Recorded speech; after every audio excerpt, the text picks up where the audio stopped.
हुए मेरे ज्येष्ठ भाइयों, बहनों, माताओं, आवाज आ रही है? आवाज आ रही है? जो भाई उधर है उनको आवाज आ रही है?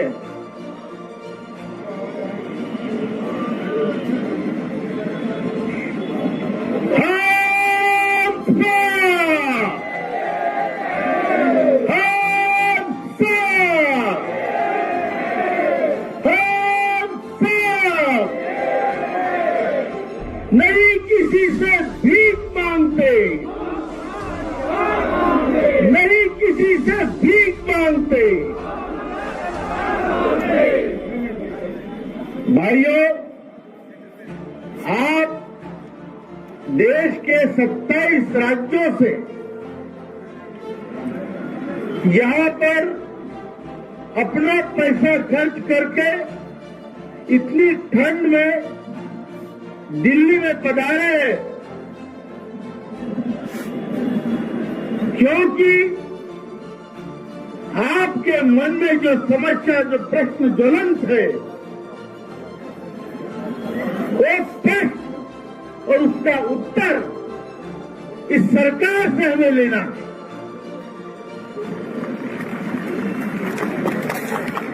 हमने जिंदगी भर पैसे काटे हैं, जिंदगी भर 541 रुपए काटे हैं हर महीने। हर एक का सरकार के पास 20 लाख रुपए से ज्यादा जमा है। अगर हम किसी बैंक में 20 लाख रुपए डालते तो हमें कम से कम 15,000 रुपए ब्याज मिलता और हमारे 20 लाख रुपए सुरक्षित रहते। लेकिन ये व्यवस्था ने, ये सिस्टम ने हमें कहीं का नहीं छोड़ा। पूरी जवानी हमसे पैसे वसूले हैं और उसके बाद जब हम बूढ़े हो गए तो हमें दया पर जीने के लिए छोड़ा है। क्या हमें मंजूर है? मंजूर है? क्या आपको दया पर जीना मंजूर है? आज इस व्यवस्था में जो कभी घर का करता पुरुष था, जिसके हाथ में पितृत्व था, दातृत्व था, उस आदमी को उस घर में अपमानजनक स्थिति में जीने के लिए विवश किया। हिम्मत नहीं हमारी कि हम अपने बहू को कहे ये थाली मत पटकना या वही सब्जी रोज मत खिलाना या हमें अपमानजनक। इसके लिए हमें संघर्ष करना पड़ रहा है। ये बड़ा दुर्दैव है, हमारा ही नहीं, इस महान देश का दुर्दैव है कि इस देश का बुजुर्ग, इस देश का बाप आज सड़क पर है और वो अपने लिए भीख मांग रहा है, दया की भीख मांग रहा है। लेकिन भाइयों, कोई भी चीज इस दुनिया में दया से नहीं मिलती, क्योंकि हम सभी इतने अनुभवी हो चुके हैं, इतनी ठोकरें हमने खा चुके हैं कि हमें मालूम है दया से कुछ नहीं मिलता। हमें संघर्ष करना पड़ेगा और हम संघर्षरत है। आपने पूरे देश में जो संघर्ष खड़ा किया है, उसकी वजह से आपका हमारा जो पेंशन का विषय है वो आज निर्णयात्मक मोड़ ले चुका है और बहुत जल्दी हमें खुशखबरी में मिलने की आशा है।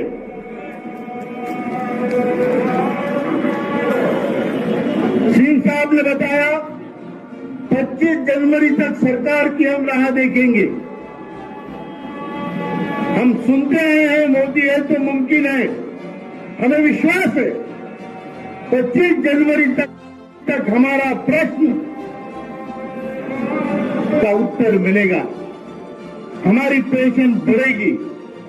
और अगर 25 जनवरी तक नहीं बढ़ती है तो क्या आप संघर्ष के लिए तैयार हैं? क्या आप मरने के लिए तैयार हैं? घर में सड़ते सड़ते मरने से हम लड़ते लड़ते मरना पसंद करेंगे। अपमानित जीवन हमारे घर में, हमारे समाज में या हमारे देश में हमें बिल्कुल मंजूर नहीं। बराबर है? बराबर है? हमें हमारी बहुत छोटी छोटी आशाएं हैं। क्या चाहते हैं हम कि अगर हमारी नाती पोती हमारे पास दौड़ के आए और बोले कि हमारा हैप्पी बर्थडे है, तो हम उसको 500 रुपए का फ्रांक दे सके, ये हमारी आशा है। इतनी छोटी छोटी आशाएं लेकर हम जी रहे हैं और उसके लिए अगर हमें तरसा रहे हैं। और क्या व्यवस्था है ये? कौन सी व्यवस्था है ये?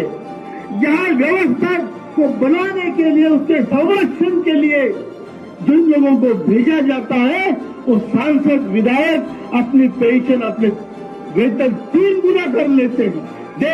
दुनिया में कहीं नहीं है। हो रहा है हमारे प्रतिनिधि की तरफ और से हो रहा है। और जिन लोगों ने पैसा भरा है, अपना एक एक खून का कतरा, पसीने का कतरा जमा किया है, उनको 60 साल की उम्र के बाद अगर आप रास्ते पे आने पे मजबूर करते हो, तो इस देश की व्यवस्था का, हमारे संस्कृति का ख्याल रखते हुए उसको बदलना पड़ेगा। महान संस्कृति है हमारी, मातृदेवो भव पितृदेवो भव। और यहाँ माता पिता ठोकर खाते घूम रहे। जिनको ये दिख नहीं रहा है, उनको हम दिखाएंगे।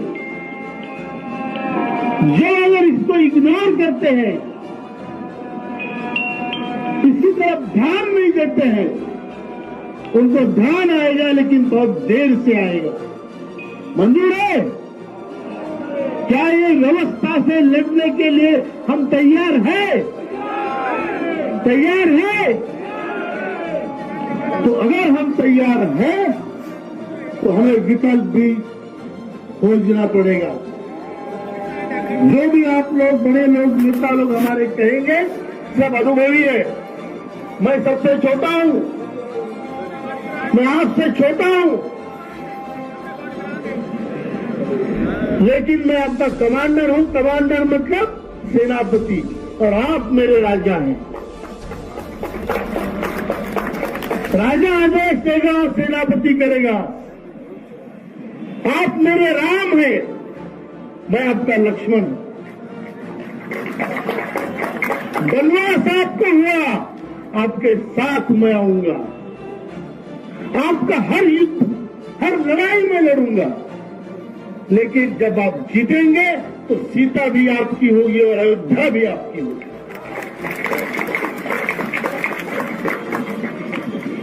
इस भावना से हम ये आंदोलन लड़ रहे हैं। ये कोई पॉलिटिकल एजेंडा नहीं है। हम कोई पॉलिटिक्स नहीं कर रहे हैं। हम किसी संगठन या किसी विचारधारा या किसी एक पॉलिटिकल पार्टी के नहीं है। हम इस देश के हैं और ये देश हमारी जिम्मेदारी है। पहले भी हमने अपने अपने कार्य क्षेत्र में इस जिम्मेदारी को निभाया है। और आज जब हमें कुछ सुख के क्षण मिलने चाहिए थे, तब हमें इन्होंने बेवारिस लावारिस कर दिया है। हम अपनी जिंदगी में जो हमें एक बार हमें भी मिली है, ये अपमानित होकर हम नहीं जीना चाहते।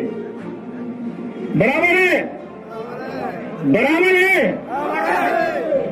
क्या हम लड़ाई में साथ हैं? क्या हम लड़ाई में साथ हैं?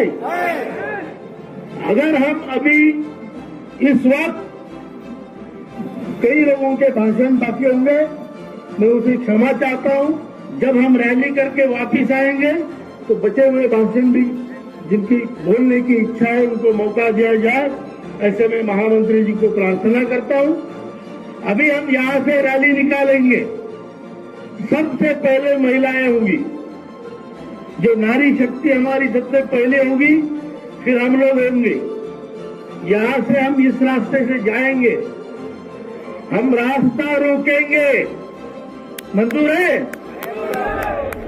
रास्ता रोकेंगे मंजूर है? पुलिस हमें पकड़ेगी तो चलेगा? हम पर अत्याचार होगा तो चलेगा? अगर हम पर कोई जबरदस्ती होती है तो हम सहन करेंगे। और हम लोग साथ में जाएंगे, डिसिप्लिन से जाएंगे और पीएमओ को तक जाने की कोशिश करेंगे। जैसा मैं करूंगा वैसा आपको करना है, ठीक है? मैं ज्यादा समय नहीं लूंगा। आपको रैली ऑर्गेनाइज करनी है, झंडे सभी लोग हाथ में ले लें, अपनी बैगें यहीं रखें। बैगों को मैंने पुलिस को बोला है कि बैग का कोई छोटा सा सामान भी नहीं जाएगा। हमारे भी 4 लोग यहाँ रहेंगे। जब वो वापिस आएंगे तो अपनी अपनी बैग ले लेना, बाकी आपकी मर्जी। हम 2 नारे देंगे, उसके बाद हम रैली शुरू करेंगे। मंजूर है? तैयार है आप? कोई बूढ़े हम में कोई बूढ़ा है? तुम्हारे साथ है।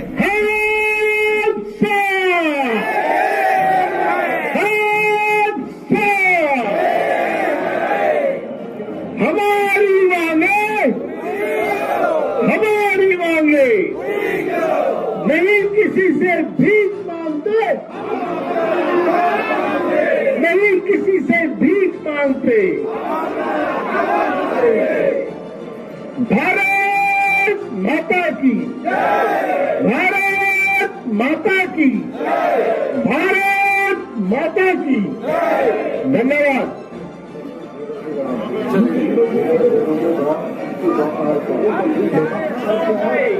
एक और नारा भाई साहब।